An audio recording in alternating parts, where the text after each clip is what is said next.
المنافسة تشتعل بين الأهلي والزمالك للفوز بتوقيع التونسي محمد علي بن رمضان، في إطار التنافس التاريخي الذي يطبع علاقة قطبي الكرة المصرية النادي الأهلي ونادي الزمالك. تجددت المنافسة بينهما بشكل لافت خلال الفترة الأخيرة، هذه المرة حول محاولة التعاقد مع النجم التونسي محمد علي بن رمضان، لاعب وسط ميدان هجومي يبلغ من العمر 25 عاما، ويعد أحد الأسماء البارزة في البطولة المجرية حاليا بعد مسيرة لافتة مع نادي الترجي التونسي سابقا. يعتبر بن رمضان أحد اللاعبين الشباب الذين لفتوا الأنظار في الدوري التونسي قبل انتقاله إلى البطولة المجرية، حيث برز كلاعب متعدد المهارات يجمع بين القدرة على صناعة الأهداف وتسجيلها، فضلا عن حركته الذكية وتغطيته المساحات في خط الوسط الهجومي. أداؤه في أوروبا عزز من قيمته السوقية،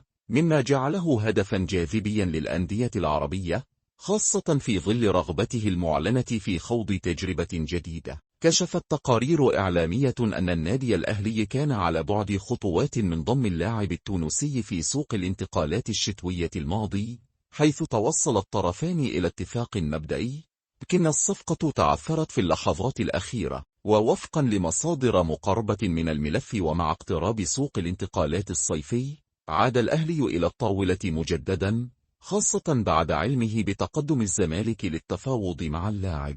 في مفاجأة سرعت من وتيرة المفاوضات، بادر نادي الزمالك بالاتصال ببن رمضان عبر وكلائه لاستطلاع رغبته في الانضمام للدوري المصري، وكان رد اللاعب إيجابيا، حيث أكد انفتاحه على الفكرة دون إبداء تحفظات، ما دفع الأهلي إلى تسريع خطواته وفتح قنوات اتصال رسمية مع لاعب الوسط التونسي. بات واضحا أن السباق بين الناديين سيحسم بناء على العروض المالية المقدمة للاعب ولفريقه الحالي، بالإضافة إلى الحزم في الإجراءات الإدارية. ويشير مراقبون إلى أن بن رمضان يفضل الانتقال إلى ناد يضمن له مشاركة أساسية ودورا محوريا، خاصة مع طموحه في تمثيل المنتخب التونسي في المحافل القارية والدولية. كما أن الجانب المادي سيكون عاملا حاسما، خاصة في ظل الأزمات الاقتصادية التي تؤثر على ميزانيات الأندية الإفريقية.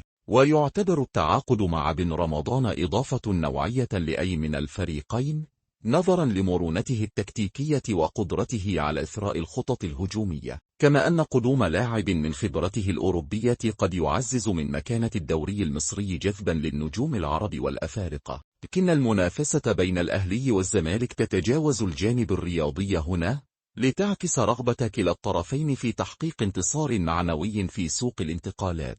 وفي الوقت الحالي، تشير كل التوقعات إلى أن المعركة ستستمر حتى الأيام الأخيرة من السوق الصيفي، مع احتمال تدخل أندية عربية أو أوروبية أخرى لخطف اللاعب.